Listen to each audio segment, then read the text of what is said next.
First భూమి ఆకాశము, ఆడి తర్వాత వెలుగు చీకటి, ఆడి తర్వాత దానికి కావలసిన చెట్లు, అలాగే ఫలవృక్షాలు మనిషికి కావాల్సినవి, ఇవన్నీ కూడా కూర మొక్కలు, ఇవన్నీ కూడా చూసాం. మనిషికి మెరుగు చేసే పదార్థాలు కూడా కదా. ఎందుకంటే అలాగే ఈరోజు 14, 15, 16 చూస్తున్నాం. 14, 15, 16 పగటిని రాత్రిని వేరుపరిచినట్లు ఆకాశ విశాలమందు జ్యోతులు కలుగును గాకనియు అవి సూచనలను కాలములను దిన సంవత్సరములను సూచించుటకై ఇండును గాకనియు భూమి మీద వెలిగించుటకు అవి ఆకాశ విశాలమందు జ్యోతులై ఉండు గాకనియు పలికెను.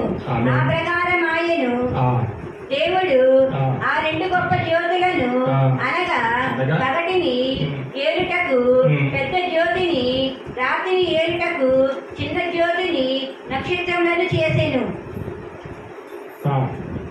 భూమి మీద వెలిగించుటకు పగటిని రాత్రిని ఏలుటకును వెలుగును చీకటిని వేరుపరచుటకును దేవుడు ఆకాశ విశాలమందు వాటిని ఉంచెను. అవి మంచిదని దేవుడు చూచెను. అస్తమయమును ఉదయమును కలుగును గాకనియు 4వ దినమాయెను. 4వ దినమాయెను. 4వ రోజు చేశాడు. ఏటిని? సూర్యుడిని, చంద్రుడిని, నక్షత్రాలని. ఇది ఇప్పుడు అవసరం. ఇప్పుడు ఎందుకు అవసరం అంటే ఇక నుంచి చేయబోయే వాటి అన్నిటికీ వెలుగు కావాలి. ఇక నుంచి చేయబోయే వాటి అన్నిటికీ వేడి కావాలి. వేడి అంటే మనిషికి చల్లగా ఉంటే బ్రతకలేదు. ఎంత మట్టికి వేడి కావాలో ఈ శరీరానికి దేవుడికి తెలుసు. ఎంత మట్టికి ఇచ్చే వాయువు కావాలో దేవుడికి తెలుసు. ఎంత మట్టికి దేవుడు ఈ ఒక మనిషి వెలుగులో నిల్చుంటాడో దేవుడికి తెలుసు. అంటే మనిషి వెలుగులో ఎంత మట్టికి ఉండగలుగుతాడో దేవుడికి తెలుసు. అందుకనే సూర్యుడికి ఓజోన్ పరాటం పెట్టాడు. ఎందుకు? డైరెక్ట్గా అది వెలుగు దాని వెలుగు మనమే పడిందనుకో తట్టుకోగలుగుతామా? దెబ్బకి మాడిపోతాం. మన ఊరంతా ఈ ఊరికి ఏదన్నా ప్రమాదం జరగాలంటే చిన్న బెజ్జం పడితే చాలు, ఓజోన్ పొర అది సూర్యుడి నుంచి వచ్చే ఒక కాంతికి అది చిన్న బెజ్జం పడి ఆ బెజ్జం నుంచి ఆ కాంతి వస్తే అది ఊరు మొత్తం తగలబెట్టేసింది. తెలుసా? అంటే ఎంత ప్రేమమైన చూడు దేవుడు. సూర్యుడిని కలిగించిన దేవుడు సూర్యుడికి అర్థం పెట్టి, ఓజోన్ పర అర్థం పెట్టి తన ప్రజలకు తన బిడ్డలకు ఎంత వాటికి కావాలో అంత వాటికే వేడిని పంపిస్తున్న దేవుడు ఎంత గొప్పవాడు కదా. ఓజోన్ పొర అంటే ఒక పొర, ఆ వేడిని తట్టుకొని నిలబడే పొర. అది సూర్యుడి దగ్గరికి ఏ రేడార్ వెళ్ళలేదు, ఏ ర్యాకెట్ వెళ్ళలేదు. చాలా ప్రయత్నాలు చేస్తున్నారు సూర్యుడి దగ్గరికి వెళ్ళాలి, అసలు ఏంటో తెలుసుకోవాలని. వాళ్ళ కాదు. ఎట్లా అవుతుంది? అక్కడ పోయేతలు కాలిపోతాయి. అసలు ఇక్కడ అంత దూరం, వేల కిలోమీటర్ల దూరంలో ఉన్న సూర్యుడు ఎండాకాలం వస్తే మనకు ఆ షేపు తట్టుకోలేకపోతాం. బయట నుంచి ఉంటే సూర్యుడి దగ్గరికి వెళ్ళి నిలవాలంటే ఎవరైనా నిలుస్తారా? నిలవలేడు. అందుకని దేవుడు అంటున్నాడు ఎప్పుడు ఏది కావాలో అని తెలుసు, ఎలా ఉండాలని తెలుసు. ఈ ఎందుకు తయారు చేశాడు, ఎందుకు ఇక్కడ ఏర్పాటు చేశాడు? 16వ వచనం ఏమంటున్నాడు అక్కడ? ఒకసారి చూసుకుందాం. వల్ల దేవుడు పగటిని రాత్రిని వేరుపరిచినట్లు ఆకాశ విశాలమందు జ్యోతులు కలుగును గాక అని పలికాడు. చాలు. ఇక్కడ ఏం చేయాలంట? పగటిని రాత్రిని వేరుపరిచినట్లుగా. అంటే పగలైతే నువ్వు పని చేసుకోవాలి, తప్పదు. పొలం పని చేసుకోవాలి, ఇంటి పని చేసుకోవాలి, వంట పని చేసుకోవాలి, పిల్లలను స్కూల్కి పంపించాలి, అలాగే ఇంకా నీ పనులు ఎన్నెన్నో ఉంటాయి. అందుకని నీ పని చేసుకోవటానికి దేవుడు వెలుగును ప్రకాశింప చేశాడు. చీకటి ఎందుకు కావాలి అంటే తన బిడ్డల రెక్తి తీసుకుంటాడు. మనం చెప్పుకున్నాము కదా, మనం చెప్పుకున్నాం. ఎందుకని చీకటిని ఎందుకు కలగజేశాడంటే నీకు రెక్తి కావాలి, లేకపోతే అదే వెలుగు కంటిన్యూషన్ ఉంచాడు. రేపు ఇంకోటి పరలోకంలో చీకటి ఉండదండి. పరలోకంలో ఆకాశం పైన ఇంతవాటికి ఎవరు చెప్పలేపారు. ఎవరు ఏముంది అక్కడ, ఎవరున్నారు, ఎలా ఉన్నది ఎవరు చెప్పలేపారు. ఎవరు కోట్ల కొలది నక్షత్రాలు ఉన్నాయి కదా, సూర్యుడి కంటే చాలా పెద్దవి కదా. మరి భూమి కంటే నక్షత్రాలు పెద్దవి తెలుసా. భూమి కంటే నక్షత్రాలు చాలా పెద్దవి, 2-3 అంతలు ఉంటుంది. అంటే నాకు అంతగా తెలియదు, యూట్యూబ్లో చూస్తూ ఉంటాను కాబట్టి కొద్దిగా నాకు లేకపోతే 2వ తరగతి చదివి నాకేం తెలిసింది. అక్కడ అంటే భూమి కంటే ఎంతో పెద్దవి నక్షత్రాలు. ఆ పెద్ద నక్షత్రాలే కోట్ల కొలది ఉన్నాయి. ఈ కోట్ల కొలది స్థలం ఎంత ఉంటుంది, పెద్ద స్థలం కదా. అంటే దీనికంటే పెద్దదే పరలోకం. ఆమె చేద్దామా, ఈ అన్ని నక్షత్రాలు కలిగినంత స్థలము పైన పరలోకం ఉంటుంది. అంటే ఎందుకుంది పరలోకం అంత పెద్దది ఎందుకైంది, ఆ స్థలం ఎందుకు పెద్దది అవ్వాలి. ఆకాశం పైన స్థలం నేను చెప్తుంది, ఆకాశం కింద స్థలాలు చాలా ఉన్నాయి. ఆకాశం కింద స్థలాలు కాదు మనం చూసుకునేది. ఆకాశం కింద నక్షత్రాల స్థలం ఉంటుంది, అలాగే సూర్యుడి స్థలం ఉంటుంది, చంద్రుడి స్థలం ఉంటుంది, 9 గ్రహాల స్థలం ఉంటుంది. ఎలాగుంటాయి స్ట్రైట్గా కూడా ఉండవు, స్ట్రైట్గా ఉండవు. ఎందుకంటే స్ట్రైట్గా ఉంటే ఒకటి గుర్తుకుంటాయి కదా. ఇలా అంటే సూర్యుడు, చంద్రుడు, భూమి, శుక్రగ్రహం, అదే నవగ్రహాలు 9 గ్రహాలు వరుసగా ఉంటాయి. దాని పరిధిలో అవి తిరుగుతూ ఉంటాయి. సూర్యుడిని అంటపెట్టుకొని తిరుగుతూ ఉంటాయి. ఏది సూర్యుడిని విడిచిపెట్టదు, సూర్యుడిని అంటపెట్టుకొని తిరుగుతూ ఉంటాయి. అంటపెట్టుకొని అంటే ఇప్పుడు చంద్రుడు ఉన్నాడు, రేపు కాంతిలు ఎట్లా ఇస్తున్నాడు, ఎందుకు ఇస్తున్నాడు చెప్పండి. చంద్రుడు కాంతిలు ఎందుకు ఇస్తున్నాడు తెలుసా మీకు. సూర్యుని యొక్క వెలుగు చంద్రుడి మీద పడటం వల్ల అర్థం ముందు నువ్వు ఫోకస్ లైట్ వేస్తే, ఒక లైట్ పెడితే ఆ ఫోకస్ చంద్రుడు. అవునా కదా. అద్దం ముందు ఒక లైట్ అయ్యి, ఒక టార్చ్ లైట్ అయ్యి, ఆ టార్చ్ లైట్ అయితే అద్దంలో నుంచి వెళ్తూ వచ్చేసింది బయటికి. అలాగే సూర్యుడి యొక్క కాంతి చంద్రుడి మీద పడటం వల్ల మనకి వెలుగు వస్తుంది. అది గమనించాలి. అంత జ్ఞానం కలిగిన దేవుడు. ఆమె చేద్దాం. నీకు చీకటి లేకుండా నైట్ పూట కూడా కొంతసేపు అబ్బా చంద్రుడి ముందు పిండి వెన్నెల అంటాం కదా. అబ్బా పిండి వెన్నెల, దాని ఎన్నో పాటలు ఉన్నాయి సినిమాల్లో. పిండి వెన్నెల ఎంత హాయిగా ఉంటుందో. బయటకు వచ్చి ప్రశాంతంగా ఇప్పుడే ఉందలే కండి, ఇప్పుడు అంతా ఏసీలు వేసుకొని రూమ్లో పడుకుంటారు కాబట్టి ఏమంటాం అట్లా. మా టైంలో ఒక యాప్ చెట్టుకి వచ్చి యాప్ చెట్టు కింద వేస్తే మసాలా వేసుకొని చక్కగా ఆ పైన అట్లా పోతా పడుకునేవాళ్ళం. ఎప్పుడు నిద్రపెట్టేదో పెట్టేది. ఒకసారి నక్షత్రం లెక్కేస్తా ఉండేవాడిని. ఎన్నెళ్ళు లెక్కేస్తాం. అందుకే అబ్రాహ్మణ్ అంటాడు, అబ్రాహ్మణ్ బయటకు రా అంటాడు. బయటకు వస్తాడు, ఆకాశం చూడంటాడు, చూస్తాడు, నక్షత్రాలు లెక్కే అంటాడు. మళ్ళీ వాళ్ళు ఊరికయ్యా బాబు నేను లెక్కేస్తాను, నాకు కోట్ల కొలది నక్షత్రాలు అంటే ఎలా లెక్కేస్తాను అంటాడు. అంటే నీ సంతానము అలాగుంటుంది అంటాడు. దేవుడి నమ్మిన ప్రతి బిడ్డ సంతానము ఆకాశ నక్షత్రాల వలె ఉండాలని కోరుకుంటాడు. అవునా కదా కదా. చూడండి సరే దానియేలు గ్రంథంలో అక్కడ 12వ అధ్యాయంలో 2-3 వచ్చిన 3వ వచ్చిన కానీ చూడండి ఒకసారి. ఎవరినైతే తిప్పుతురో వారు ఖచ్చితంగా ఆకాశ జ్యోతుల వల్ల నిరంతరము వెలుగొందుతారని చెప్తాడు అక్కడ దానియేలు గ్రంథంలో 12వ అధ్యాయంలో 3వ వచ్చిన 4వ వచ్చిన. అంటే మనం కూడా ఆకాశ జ్యోతుల వల్లే నిలబడతా ఉంటాం. కనపడతామేమో. నాకు అక్కడ వాక్యాన్ని బట్టి చూస్తే నాకేమనిపిస్తుందంటే మనల్ని కూడా ఒక జ్యోతిగా ఉంచుతారేమో, అలాగే తన భక్తులందరినీ ఒక జ్యోతులుగా ఉంచుతారేమో అనిపిస్తుంది. ఇది నమ్మాలి. ఏమంటే దేవుడు ఒక్క మాట కూడా ఏది కూడా తీసివేయబడలేదు. ఇప్పటికి దేవుడు మాటలన్నీ కూడా జరిగిపోతూ ఉన్నాయి. బైబిల్ ఏమైతే రాశాడో ఖచ్చితంగా జరుగుతూ ఉన్నది. ఇది ప్రవచన వాక్యము, ప్రవచించే వాక్యము. ఏమంటే మనం అనుకుంటాం ఏది ఇంకో జన్మ ఇంతకుముందు పక్షులు లేవు, చెట్లు లేవు, పొట్టలు లేవు, ఏమి లేవు, అలాగే జంతువులు లేవు, ఏమి లేవు. మనుషులు ఇద్దరే ఉన్నప్పుడు తర్వాత జంతువులు, అంటే జంతువులు వచ్చినాక మనుషులు. అలాగే వారు ఆ మనుషులు మళ్ళా తిరిగి చనిపోయిన తర్వాత జంతు రూపంలో వెళ్ళిపోయారు అనుకో, ఇక మనిషికి అటు ఉండేవాడు కాదు. అర్థమైందా. అంటే ఆ మనిషి నుంచి భూమి అంతా కూడా నిండిపోతా ఉన్నది. వీరందరూ కూడా పరలోకం నుంచి ఒక్కొక్కరు దిగిపోతున్నారు. ఇంకో మాటలు చెప్పాలంటే తల్లి గర్భంలో నుంచి బయటకు వస్తున్నారు, పరలోకం నుంచే వస్తున్నారు. అది ఏ బుద్ధుడు అంటారు కదా, నేను ఈ సృష్టి అంతా కలగించినప్పుడు నువ్వు ఎక్కడున్నావు తెలుసా? నువ్వు వృద్ధుడివి.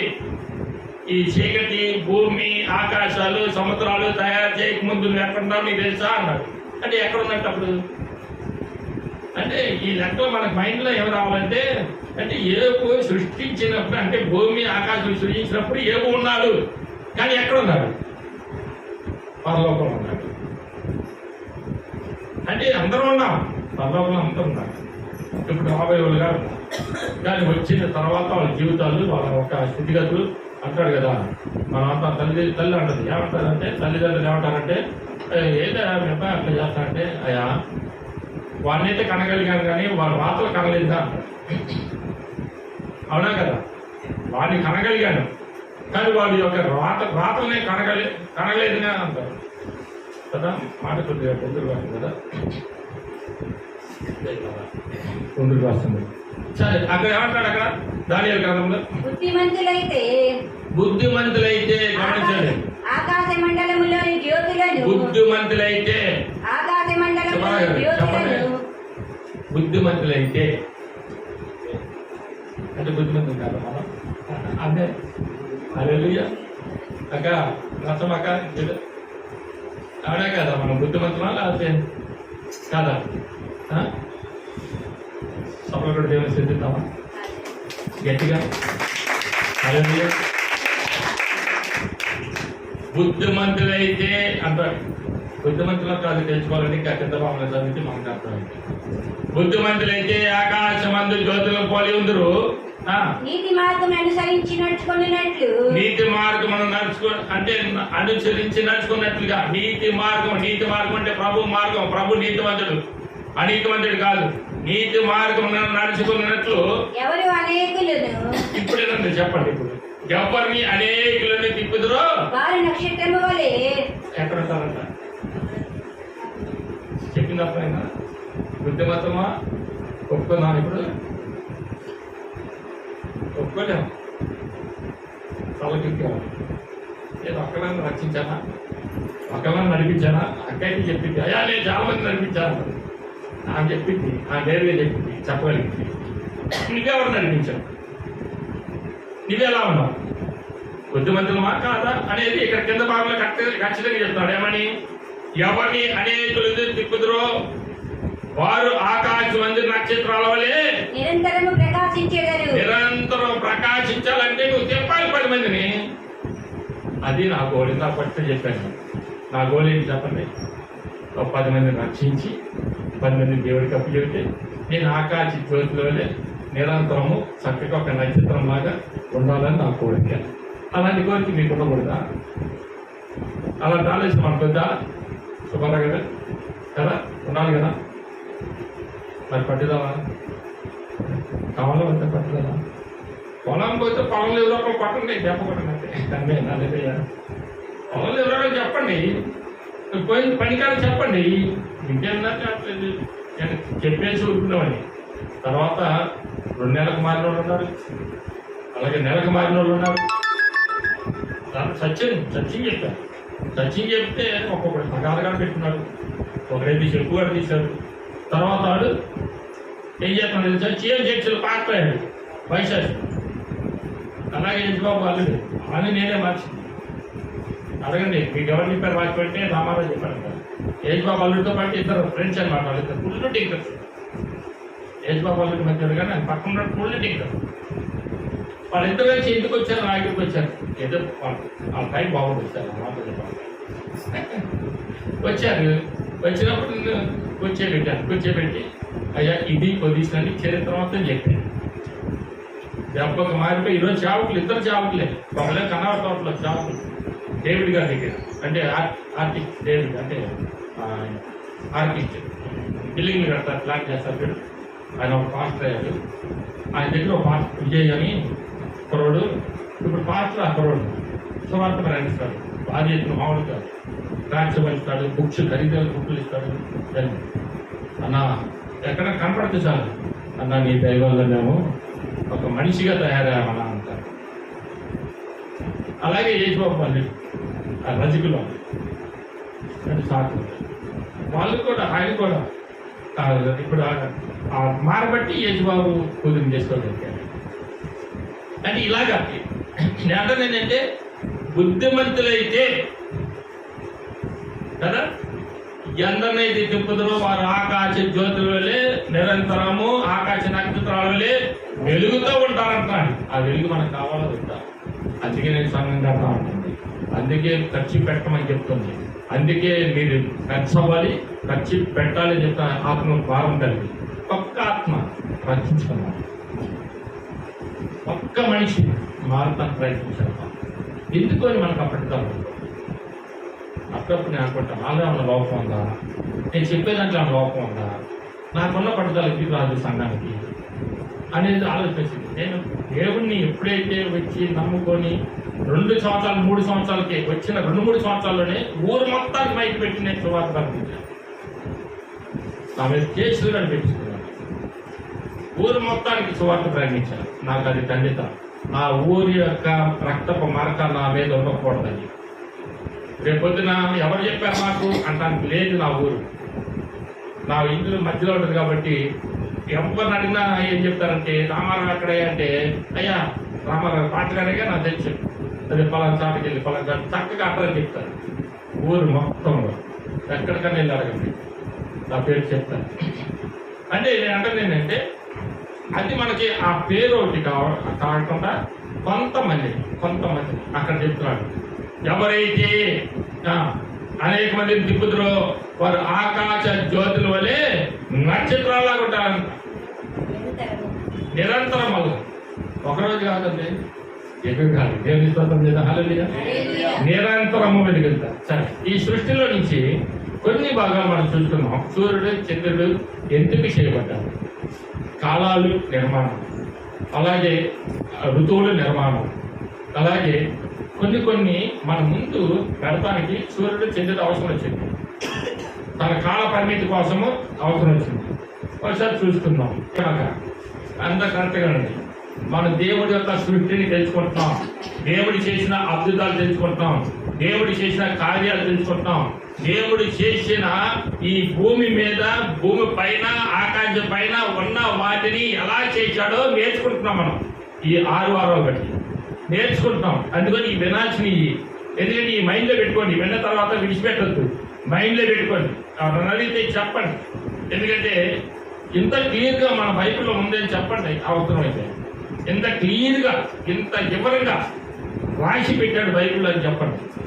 ఎందుకంటే మనకి ఎక్కడ దొరకవు ఎట్లాగా, మీరు వెతికినా దొరకవు ఇలాంటి విషయాలు. ఇక్కడ ఏమంటాడు, ఆకాశములు దేవుని మహిమను వివరించుచున్నవి, అంతరిక్షము ఆయన చేతి పనిని ప్రచురపరచుచున్నది. ఏం చేస్తున్నాడా? ప్రచురపరచుచున్నది అంటే తెలియపరచుచున్నది కదా. ప్రచురం చేయటం అంటే ఏంటి? తెలియపరచడం, చెప్పడమే. కానీ అక్కడ ఆకాశం తన మహిమను కనపరుస్తుంటే మనం ఆకాశం వైపు చూసినప్పుడు మనకి ఏమనిపించింది? సాయంత్రం పూట ప్రత్యేకంగా బయటకు వచ్చి ఆకాశం వైపు నక్షత్రాలు ఉన్నప్పుడు ప్రశాంతంగా చూడండి, మీ మైండ్లోకి ఎలా వచ్చిందో ఆలోచించేస్తాం. ప్రశాంతంగా ఉంటుంది, అసలు చూస్తుంటేనే హ్యాపీగా ఉంటుంది.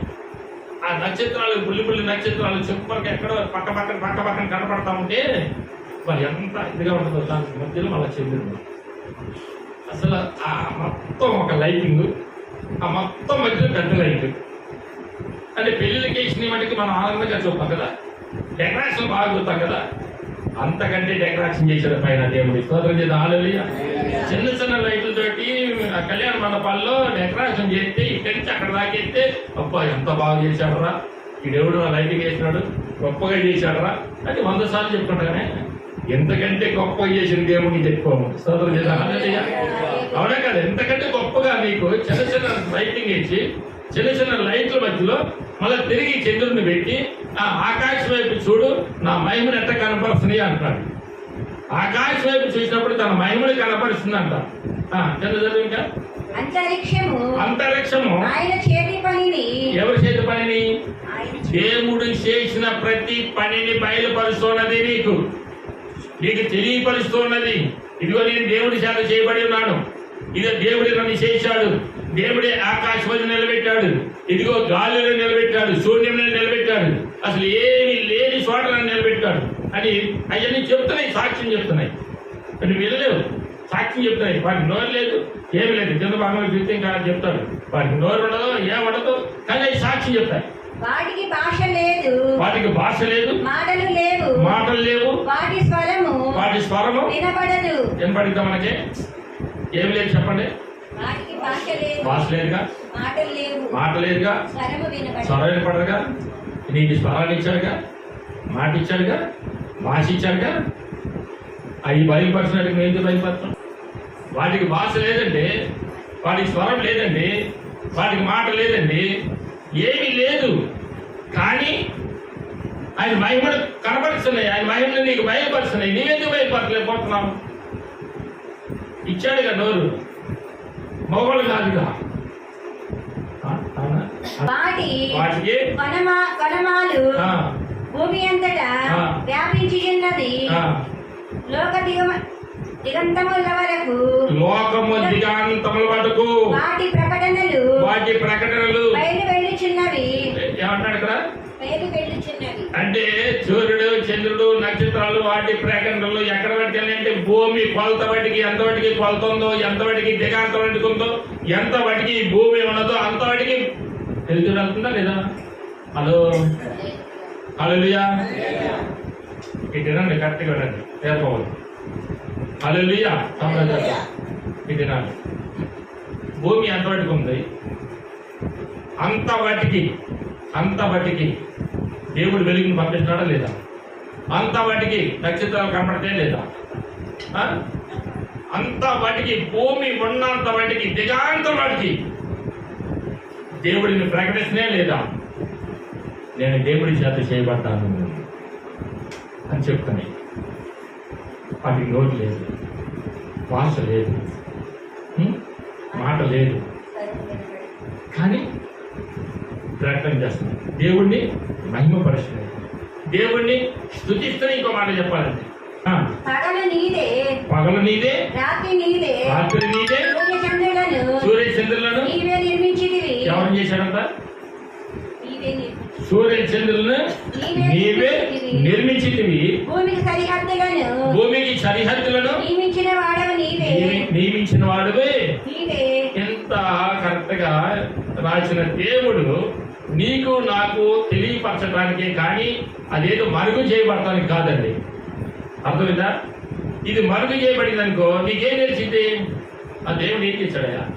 ఆ ప్రాణం పెట్టడా, అంతేనా? ఈ కష్టం తెలియదుగా. యేసుక్రీస్తు చరిత్ర బట్టికే తెలుసు, యేసుక్రీస్తు పుట్టబడికే మనకు తెలుసు, పుట్టుకబట్టికే. యేసుక్రీస్తు పుట్టాడు, యేసుక్రీస్తు పెరిగాడు, ఆ కుంటి వారిని అలాగే చనిపోయిన వారిని స్వస్థపరిచి లేపాడు, బాగు చేశాడు, అతడు మాకు తెలుసు. అలాగే ప్రాణం పెట్టాడు, తిరిగి లేచాడు, అంతే మాకు తెలుసు. అది ప్రజల కోసం అంటారు, అది ఏదో నమ్మాలా నమ్మకూడదు, అది మేము ఎత్తుక్కుంటాం, చూడాలి, వెరిఫికేషన్ చేయాలి అని మనం అనుకుంటాం. కానీ అంతకంటే ముందు కష్టపడ్డ విషయాలు మనకు తెలియదు, అంతకంటే ప్రయాసపడ్డ విషయాలు మనకు తెలియదు. తర్వాత ఇంటి చేసిన తర్వాత, ఎన్ని చేసిన తర్వాత ఈ మనిషి తన మాట వింటలేదని, తన చెప్పు చేతలు లేడని, తన మరణ భయముతోటి ఇబ్బంది పడుతున్నాడని, ఆ మరణ భయము పడకుండా, ఏదో బాధపడకుండా తన భయాన్ని నుంచి తప్పించాలని ఆయన ఈ లోకంలోకి ఒక మనిషిగా నరవతారుగా రక్తమును శరీరమును దాల్చుకొని భూలోకంకి వచ్చినట్టుగా అది చూస్తున్నామే. కానీ అంతకు ముందు చేసిన విషయాలు మనకు తెలియదు. అది తెలుసుకోవాలి, అది మనకు అవసరం. ఎందుకంటే ఎందుకు నమ్మాలి దేవుణ్ణి? నమ్మాల్సిన అవసరం ఏంటి? నేను ఇంతకుముందు అనేవాడిని, మాకు లేదండి, దాదాపు చాలా మంది అన్నారు. నువ్వు చెప్పేది ఉపమానం అనేవాడిని. మా కోట్ల మంది ఉన్నారు, మాకేంటి అనేవాడిని. ఇతరవాదం పెట్టుకున్నామండి. బైబిల్ చదివిన తర్వాత, కార్యాలు చూసిన తర్వాత, ఇవన్నీ కూడా ఆయన ఎవరు చేశారో తెలుసుకున్న తర్వాత, అది ఏంటి అనేది రుజువులు చూసిన తర్వాత, ఈ పైన ఇప్పటికీ ఆ రుజువులు ఉన్నాయా? నక్షత్రాలు ఏమన్నా కింద రాలి పడుతున్నాయి కదా, అది రాలి పడితే ఈ భూమి ఉండదు. సూర్యుడు రాలి పడ్డాడుకో భూమి ఉండదు. ఓరక సొదొమ గొమొర్రా పట్టణాల మీద కొద్దిగా వర్షం ఏది అగ్ని వర్షం కురిపిస్తేనే కాలిపోయి ఇప్పుడు కూడా బూడిదైపోయి కనుక కనుక నల్ల హృదయాలోచనలు ఆ, వారి బాల్యం నుండి చెడ్డది. కనుక నన్ను హృదయ ఆలోచనలు బాల్యం నుండి చెడ్డవి. నేను ఇప్పుడు చేసిన నేను ప్రకారం ఇప్పుడు ఏ విధంగా అయితే చేశానో అలాంటి ప్రళయం వల్ల రానివ్వను. ఇంకా నువ్వు సమస్త జీవులను ఆ. సంహరింపను. ఇంకా సమస్త జీవులను చంపడం. భూమి నిలిచి ఉన్నంత వరకు భూమి నిలిచి ఉన్నంత మటుకు వెదకాలమును ఆ? వెదకాలమును వెదకాలమును, కోతకాలమును కోతకాలమును, శీతోష్ణములను శీతవర్షములను, వేసవి శీతాకాలములను వేసవి శీతాకాలములను, రాత్రింపవళ్ళను ఆ? రాత్రింపవళ్ళను రాత్రి పగళ్లను ఉండక ఉండక మానవని మానవని తన హృదయంలో తన హృదయంలో అనుకొనిను. అడుక్కొని ఎవరు హృదయంలో అనుకున్నాడు? మాట ఇచ్చింది ఏమైనా తప్పుతాడా? తప్పడు కాబట్టి ఇప్పటివరకు మనం బ్రతికిస్తున్నాడు. బాల్యం నుంచే నీవు పాపంలో ఉన్నావు, శాపంలో ఉన్నావని స్కూల్లో పెన్నులుగా చేసి కానించి, పెన్సిల్గా చేసి కానించి కదా, అబద్ధాలు ఆడే కానించి దేవుడు కాపాడుతూనే ఉన్నాడు. అందుకనే దేవుడు అంటున్నాడు కదా, ఇవన్నిటిని చూసినప్పుడు నీకేమనిపిస్తుంది? వీటన్నిటిని కలగజేసిన దేవుడుని మర్చిపోతున్నావా? వీటన్నిటిని కలగజేసిన దేవుడు ఒక్కసారి జ్ఞాపకం చేసుకోవా? కృతజ్ఞత కలిగి ఉండవా అంటున్నాడు. ఎవరన్నా నాకు 7 రూపాయలు ఇస్తే నేను ట్యాంక్ అని చెప్పేసి దేవుడు అని చెప్పేసి మెచ్చుకుంటారే, ఇన్ని చేసిన దేవుణ్ణి ఎందుకని మెచ్చుకోరు అంటున్నాడు. ఇది కదా మనం ఆలోచించాలి కదా. ఇక్కడ మనం చూసినట్లయితే 74వ కీర్తనలో 17వ వచనంలో కూడా చూద్దాం. 74 భూమికి సరిహద్దులను నియమించువాడవు నీవే. వేసవి కాలము చలికాలము నీవే కలుగజేసితివి. యెహోవా శత్రువులు నిన్ను దూషణ చేయుటకును అవి అవివేక ప్రజలు. 91 కీర్తన 91 వచనం 119 91 వచనంలో కూడా మనం చూసుకున్నాం ఒకసారి. 119 91 నీవు భూమిని స్థాపించితివి, అది స్థిరముగానున్నది, సమస్తము నీకు సేవ చేయుచున్నవి. కావున నీ నిర్ణయము చొప్పున అవి నేటికి స్థిరపడి ఉన్నవి. ఏం పడి ఉంది? ఏం పడి చెప్పండి. నువ్వు భూమిని స్థాపించితివి. మళ్ళా చదువు. నీవు భూమిని స్థాపించితివి. అది స్థిరముగా ఉన్నది. స్థిరంగా ఉందా లేకపోతే ఎట్లా ఉంది? మనం బాబు కూర్చోరేడా అన్నాం అనుకో, వాడు కూర్చొని కదా, వాడు ఇప్పటికి ఎందుకని అట్లా కూర్చున్నాడు అభిషేకం. కానీ ఇప్పటికి 3 సార్లు అటు ఇటు కూర్చోవాలి. స్థిరంగా కూర్చోరా అన్నాం అనుకో, మాకు సీరియస్ తీసుకొని పోతాడు. ఎందుకని? మన బుద్ధి అలాంటిది. చిన్న వయసు నుంచే బాల్యం నుంచే అన్నాడు కదా, ఇందాక మనం చదువుకున్నాం కదా, బాల్యం నుంచే మన హృదయాలు అలా దర్శనం ఏం చేస్తాం? హల్లెలూయా. అది స్థిరంగా ఉంది భూమిని. ఇంకా కింద సమస్తమును నీకు సేవ చేయుచున్నది. ఏం చేస్తున్నాయంట? సృష్టి అంతా కూడా తన సేవ చేస్తున్నాయంట. మనం చేస్తున్నామా? సమస్తమును భూమి తన పరిధిలో తన ఉండమని చెప్పాడు. ఉందా లేదా? ఎవరన్నా హద్దు దాడుతుందా? అయ్యా నేను అట్లా కాదయ్యా, నేను 1 గంట స్పీడ్ తిరుగుతాను అందనుకో, ఉంటాం మనం. 1 గంట స్లో తిరుగుతాను అందనుకో, ఉంటామా? 1 గంట స్లో తిరిగితే మనం ఏమవుతుందో తెలుసా? గంట స్లో తిరిగినా మనం ఉంటాం, గంట స్పీడ్గా తిరిగినా మనం. భూమి తను తిరుగుతూ ఉంది. ఇప్పుడు నీకేం తిరిగినట్టుగా కనపడుతున్నా, బస్సు ఎక్కిన పోతున్నట్టుగా, బస్సులో ఉన్నట్టుగా ఇవన్నీ తిరుగుతాయి. కానీ ఇక్కడ భూమి తిరుగుతున్నా కూడా నీకు కనీసం కదిలినట్టుగా కనబడుతుంది, స్థిరంగా ఉన్నట్టే కనబడుతుంది. కానీ భూమి తిరుగుతుంది తన క్రమంలో తను. ఇదిగో గంటకి 2 కిలోమీటర్ల వేగంతో తిరగాలంటే అంత కిలోమీటర్ వేగంతో తిరుగుతుంది. దేవుడి మాట ఇప్పటికీ నేర్లాది. అందుకని భూమి తన సరిహద్దులో తను ఉంది. తాను ఏమైతే దేవుడు చెప్పాడో దాని ప్రకారంగా నడుచుకుంటుంది. మరి మనుషులైతే ఎందుకు నడుచుకోవట్లేదు? సమస్తము నీకు సేవ చేయుచున్నవి. సమస్తం నీకు సేవ చేసినవి. కావున నీ నిర్ణయము చొప్పున అవి నేటికి స్థిరపడి ఉన్నవి. నీ నిర్ణయం ఏమైతే నిర్ణయించాడు, మన మనం ఆదివారం ఏం చెప్పుకుంటాము? అమ్మ ఇలా ఉందామమ్మా, ఇలా ఉందాము, ఇలా భక్తి ఉన్నా, ఇలా ప్రార్థన చేద్దాం, ఇలా చేద్దాము అని చెప్తా ఉంటే అలా అంటామా? ఆదివారం వచ్చేసరికి మళ్ళీ మారిపోతుంది. ఆదివారం చెప్పిన మాటలు కనీసం వారం ఉంటాం మళ్ళీ. అంటే ఈ భూమి అయితే, ఈ సృష్టి అయితే ఆదిలో మొదలు పెట్టాడు, ఇప్పటికీ దాన్ని అట్లాగే ఉంటాడు, అది అట్లాగే పనిచేస్తుంది. జాగ్రత్త. దేవుడు చెప్పిన మాట అన్ని వింటున్నాయి, కానీ నువ్వు నేను వింటలేదు, నువ్వు నేను పట్టించుకోవట్లేదు. దేవుడు బాధపడుతుంది. అదే ఇంకా ఇక్కడ ఏమంటాడు? 48 148 3వ వచనంలో 148:3 ముగించుకుందాం. వచ్చేవాళ్ళని చెప్తాడు. సూర్యచంద్రులారా ఏం చెప్పాడు?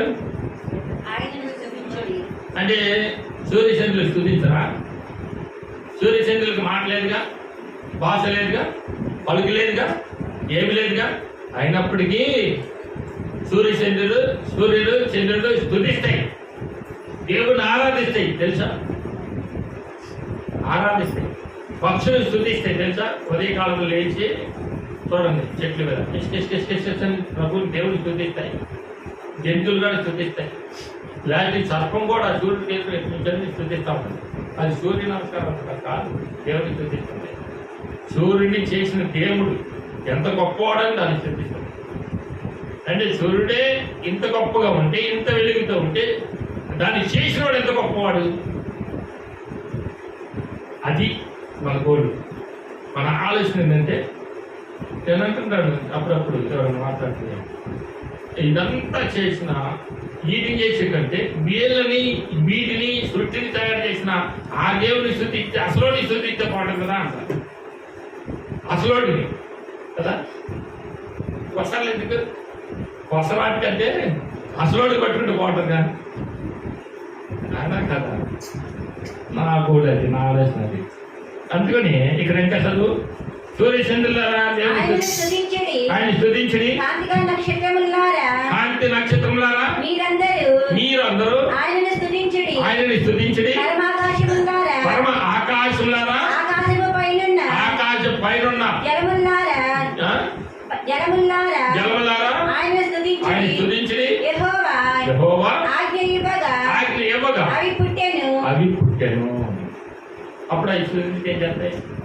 ఇప్పుడు నన్ను చేసిన నా దేవుడు నేను స్తుతించాలి కదా.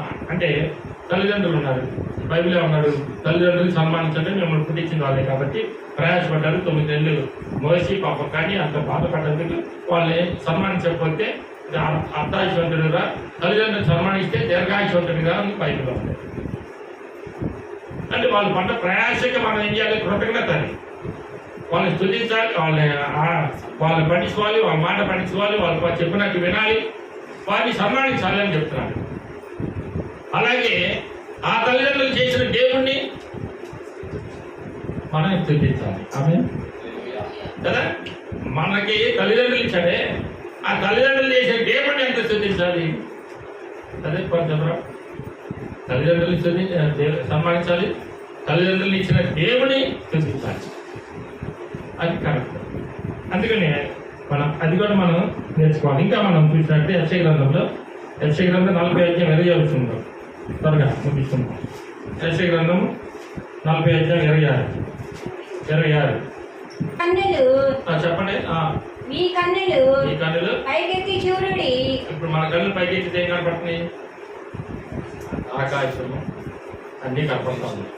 అట్లా మనం చెప్తాము. చూడుడి, మీ కన్నులు పైకెత్తి చూడుడి. వీటిని ఎవరు సృజించెను? వీటి లెక్క చొప్పున వీటి సమూహములను బయలుదేర చేసి వీటన్నిటికీ పేర్లు పెట్టి పిలిచివాడే కదా. వీటన్నిటికీ పేర్లు పెట్టి పిలిచిన వాడు ఎవరు? నువ్వు పెట్టావా పేర్లు? మనం పెట్టావా పేర్లు? మనం కాదు.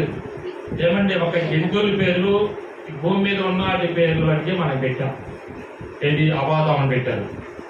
ఆకాశం పైన ఉన్న వాటి పేర్లు దేవుడు పెట్టాడు. ఎందుకంటే వాటి పేర్లు మనకు తెలియదు కాబట్టి.